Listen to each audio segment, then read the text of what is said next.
car nut most of my life, and of course a motoring journalist, I get asked lots and lots of chats about cars. What's the best car? What's the worst car? What's the favourite car? And of course, what car should I buy? So here goes, Addicted to Cars, quickie beginner's guide to buying a classic car.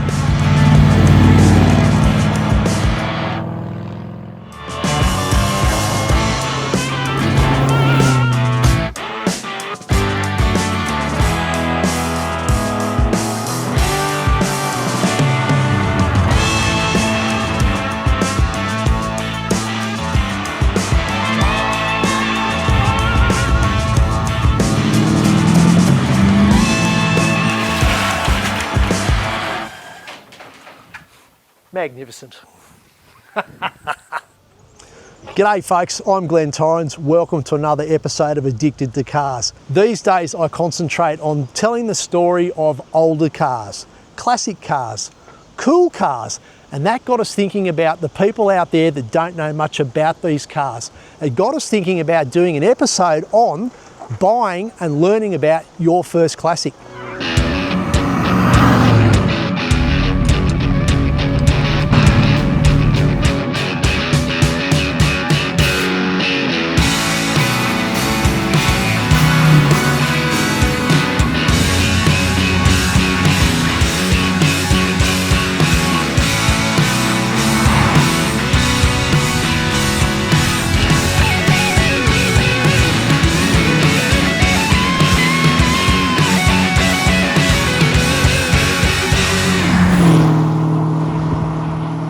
Now, we're not here today to tell you to buy a Holden or to buy a Ford.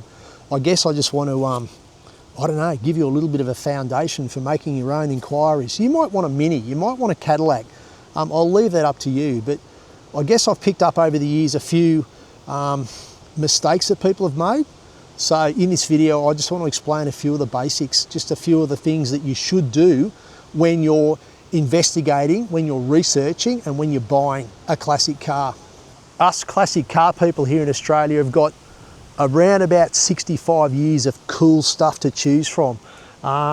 Unfortunately, there's a bit of animosity out there for anything that doesn't have chrome bumper bars, but guys, get over it.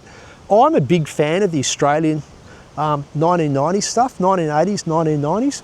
Holdens and Falcons are a terrific first classic. They're the cars that a lot of us grew up with. They're a car, the Falcons and Commodores, they're cars that a lot of our dads had. They're the cars that a lot of us actually drove for work back in the day. Owning a new classic car can actually be a bit cheaper and a bit easier than owning something older. As technology progressed through the 60s, 70s and 80s, and particularly in the 80s in my opinion, the cars became easier to own. Things like grease nipples, things like ball joints, things like maintenance is a whole lot easier for a more modern classic car than some of the stuff from the 50s, 60s and 70s. And I think that's really important, especially if you're a beginner. Now, this might come as a shock to some people, but an older car is not as safe as a newer car, and a newer car is not as safe as a new car. So keep that in mind if you want to buy a cruiser for your family. We die like real men, don't we, Cameron? Yes. But look, the big thing about having a slightly newer classic car is it's more comfortable. It is something that you can drive a little bit more often. I have to agree with some other people, yeah, sometimes they just don't have the character of something else. But that decision is entirely up to you. Let's not get too bogged down in the negatives about safety. The point I want to make now is the maintenance. Although these cars are more simple, it doesn't mean that they're any more simple to actually maintain. In fact, they're more complicated. A car such as this has got a little grease point all over the front suspension that more modern cars don't have, and that means a bit of extra work for you. Something else you should know if you're new to all this is the fact that many older cars have a carburetor-based fuel system. That means they're a little bit more cold-blooded, that these cars are a little bit, they take a little bit more effort to get out of their slumber in the morning. On the other hand, most cars of the 1990s have electronic fuel injection. And that means they start with nothing more than a turn of the key. That was easy. Really easy. Cameron, how do I start this? You turn the key, mate. Oh, The okay. key's over on the dash. Do I have to pull a choke out or No, just the key, mate. Just the key. Okay. Cameron, how does this start? You just make sure it's up in park, mate. Yeah, I have. Oh, there we go. Bit of throttle. Oh, hey, it actually started without any throttle. That's pretty good, isn't it? Tune to perfection, mate. Mate, magnificent. Yeah. Yeah, I mentioned a little earlier about the maintenance. There's more intensive maintenance of an older car. A newer car's got less grease nipples. Newer cars usually have far better developed suspension systems in them. They go around corners better. They handle better. They're more quiet on the road. Don't have unrealistic expectations of your old car. I've met people over the years that have got into an old Volkswagen Beetle or an old Volkswagen Combi or an old Ford Falcon from the 1960s, expecting it to feel like a new car. It won't. Simple as that. A lot of cars from the 1980s and 1990s have a timing belt. Very important component. It needs to be replaced typically every 100,000 kilometres and or every 10 years. If the car you're looking at's got books, great. There may be evidence, there may be proof of a timing belt change. If there's no books, you really should factor in a timing belt replacement. Timing belt replacement usually comes with a water pump replacement. That is usually the other side of $1,000 to have done in a workshop. But if it's not done and the timing belt breaks, it'll probably destroy your engine. So it is very important. And something else, if you're new to the classic car scene, don't buy something like this. Now I know that we've resurrected a few cars through our channel here at Addicted to Cars, but if you're new to the classic car scene, don't do it. Don't give yourself the agony, even if it's free. Resurrecting something like this is, you know, $6,000 to $12,000 with tyres, batteries and all the stuff you need to put this car back on the road.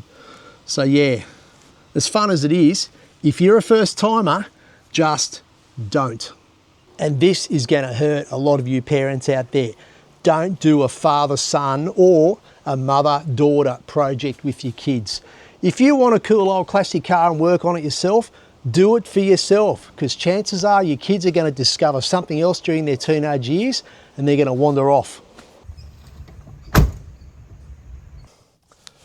Okay, well, once you're sort of happy with the basic condition of the car, it's time for a bit of a test drive.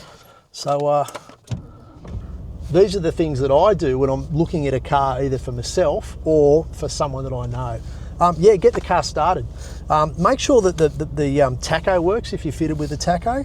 I like to turn all the HVAC, the heater, ventilation, air conditioning system off, but yeah, let's go. First thing, reverse out of the driveway. Before you go anywhere, before you even put the car on the street, I like to wind on, full lock, both ways. Now you can hear the brakes squealing a little bit because this car's been in a shed for a few weeks. Anyway, turning the steering like that will give you what you're feeling for there is any clunks or groans, or you're listening for squeals from the power steering pump.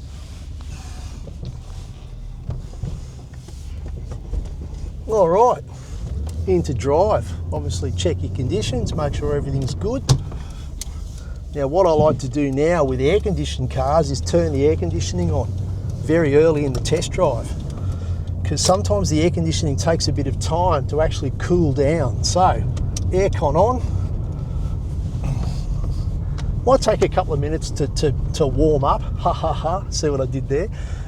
Might take a couple of minutes to actually cool the car down, but in the meantime I'm going to go through the demister and all the controls to figure out that everything is working, that the airflow is actually being moved around the car the way the manufacturer intended.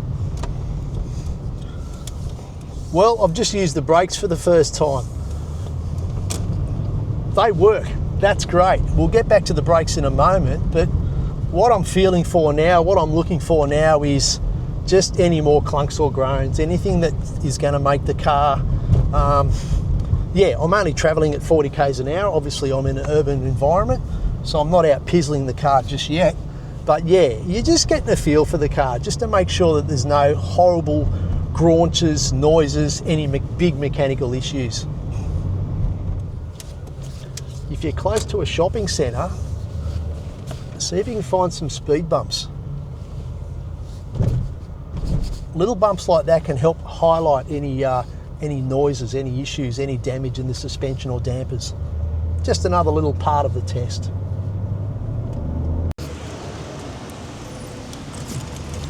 The next thing I like to do is check things like the electric windows. And this is actually good maintenance. If you own a car that you don't drive too often, it's a good idea to exercise all the electrics. Driver's window. The driver's window usually gets, well, it gets used the most in any car. And I guess what I'm trying to say there is the other windows often don't get used at all. Sometimes, especially if you've only got 1 or 2 people using a classic car, the back windows might not get used for years. So yeah, driver's side window, passenger side window. I usually go up and down a couple of times, and I do this every time I drive some of my classic cars. There we go. That back left window was a bit slow, so there might be an issue with that. So 1, 2, 3.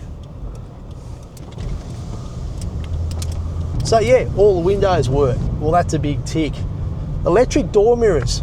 Most cars in the last 30 years have had electric door mirrors. So once again, I'm just going to do a bit of a wiggle of both door mirrors. Well, that one works. I knew that. Oh, there we go. The passenger side one. Oh yeah, it's working. It's come back to life. That's good. So yeah, that's another little check. The next thing I want to be checking is, and this is a roadworthy, as far as I'm aware, in every state in Australia, and probably just about everywhere on the planet. The windscreen washers, they need to work. Oh, yay. Well, these ones work. Maybe not as well as they should, but they do work. So that's good. Woohoo! I've checked the washer squirters. Now I need to actually check that the wipers work. So 1, well, that's intermittent actually. 2, and fast. Good. That works. Now, I've been driving the car for a few minutes. I can tell that the air conditioning is working in this car. That's a good sign. Never, ever believe the line, oh, the aircon, it just needs a regas. Because usually it needs more than a regas. The reason there's no gas in the air conditioning system anymore is because usually the gas is leaked out.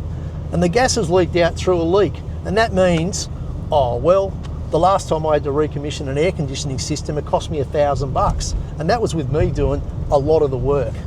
So yeah, air conditioning. I love air conditioning in older cars. And yeah, it can be expensive to fix. Sometimes the heaters don't work in older cars. The heater uses engine coolant to bring warmth from the engine bay, from the engine into the cabin to heat the air. There's a little miniature radiator that's in behind the dash. Sometimes that radiator can corrode. Sometimes it can leak into the cabin and it'll be bypassed by the previous owner, so it doesn't work at all. You need to know that that's working. That's also usually a roadworthy requirement, and no matter what, it's always nice to have a heater for those crisp, cool winter days when you want to go for a cruise for a hot pie on a Sunday morning. You don't need the heater now, mate, so if you can just turn that off. It's getting a bit warm, isn't it, Cameron? Yeah. Okay, I might put the air conditioning back on. There we go. Yeah. That's better. Okay, we've been driving the car for 8 or 10 minutes now. That's long enough for the engine to warm up. It's no good for an engine to give it full acceleration when it's cold. Full acceleration for me is one of the tests. That's something that I like to do when I'm test driving a car. It allows me to assess the engine acceleration. It allows me to assess the gearbox shifting. So yeah, once the engine's warm, I will turn that air conditioning down a little bit. I do like to start below 60 k's an hour. Obviously I've driven the car to 60 kilometres an hour slowly, nice and gently. I'm in a relatively safe stretch of road here, so I've slowed the car down to about 30 kilometres an hour, and I'm just gonna give it full throttle. Yeah, boy.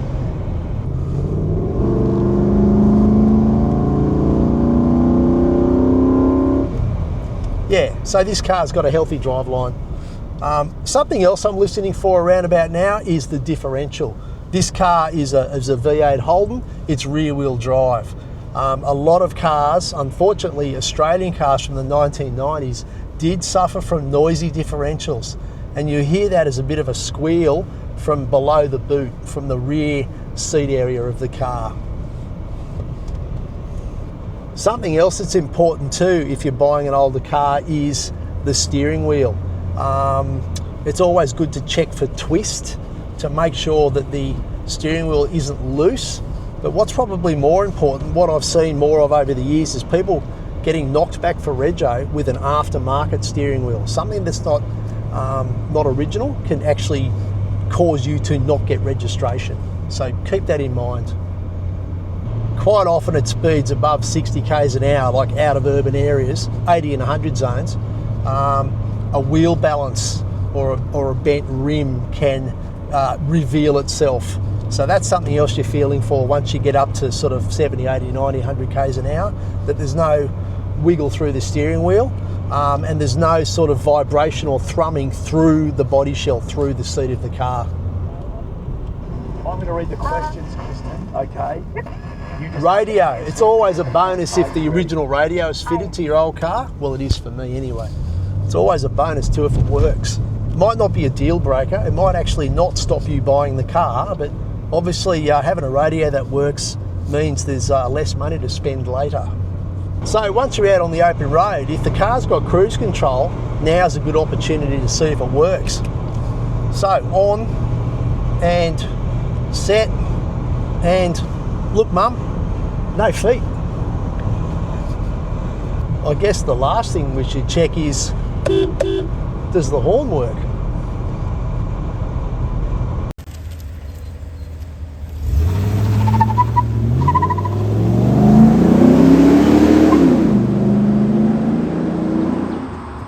So there you go, folks. There's just a few little tips, a few little hints on buying a classic car. If you're new to the scene, welcome. Don't let what I've said today put you off. It is a terrific lifestyle, but you do need to be realistic. A lot of these older cars do require more maintenance, and they're not as sharp to drive as something that's newer. But I love this scene, it's so much fun. Anyway, I'm Glenn Torrance. You've been watching another episode of Addicted to Cars, and we'll see you next time. Cheers.